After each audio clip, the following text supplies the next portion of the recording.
cherished viewers, welcome back to Sandy Home Recipe. Mama call about Sandy Home Recipe. Nde di kan a wo hwe video a memma rain for subscribe. Na wa share, na wa like. No me notification bell no. Say the video bia beto a won sabeka.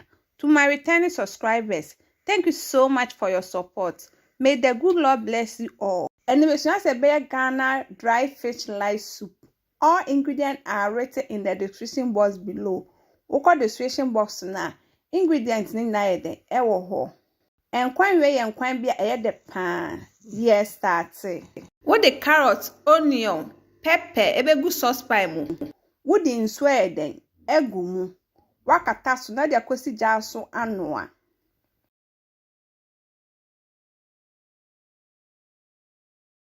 Ebempe na watwe na waso ni sunsu na da gu ade a wo be blendi wom. Wo di nso kakra ye de egu mu na wa blendi ni na together. Wa blend we no dey see in chain. Na wa ba wonam no so. We ye dry fish. Wo di chop onion begu mu. Blended onion, garlic, ginger, bell pepper, spring onion, anise. Na the salt aka wo person won stand here na wo call the description box na link ni da ho. What the Maggi season ego optional on fan count. What the fish season and so aka ho. Tomato paste. What the sugar cry then aka ho. Now we're mixing it together. What the fresh tomatoes ni onion atomo. Now akata so. Now they are kosi ijasu amanestima.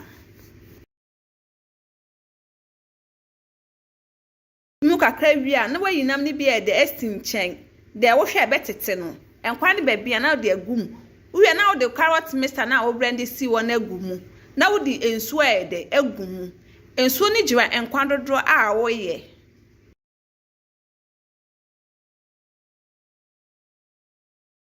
wo pepper ni okra na de aganish no na wo je sisu ama na ben ba se eja no ulo no kakra na ento ne boe de emmen wo ho a na wahwe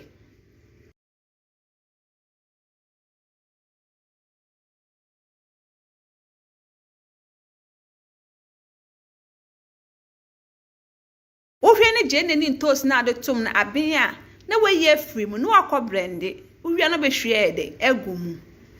Please, if you are new to our channel, don't forget to subscribe, share, like and also click the bell icon to get new video we will post. Oh, mackerel fish abetimi de agum eno so ma wonya more taste ba woni bia on fire de enka ho.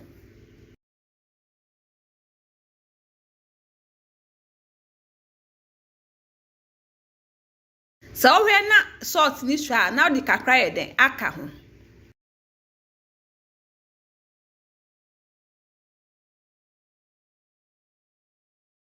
Ha kakra na aben na nam na di sinche no di atomo.